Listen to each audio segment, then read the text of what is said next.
देवी प्रपन्नार्ति हरे प्रसीद प्रसीद मातर जगतोऽखिलस्य प्रसीद विश्वेश्वरी पाहि विश्वम् स्वविश्वरी देवी चराचरस्य आधारभूता जगतस्त्वमेका महीस्वरूपेण यतः स्थितासि अपां स्वरूपस्थितया तवैतदप्यायते कृष्णम् अलङ्घ्य वीर्ये त्वं वैष्णवी शक्तिरनन्तवीर्या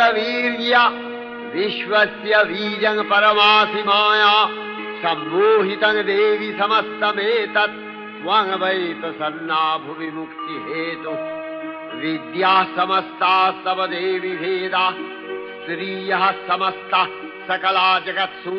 तवैकया पूरितमम्बयैतत् का ते स्तुतिः सद्य परापरोक्तिः सर्वभूता यदा देवी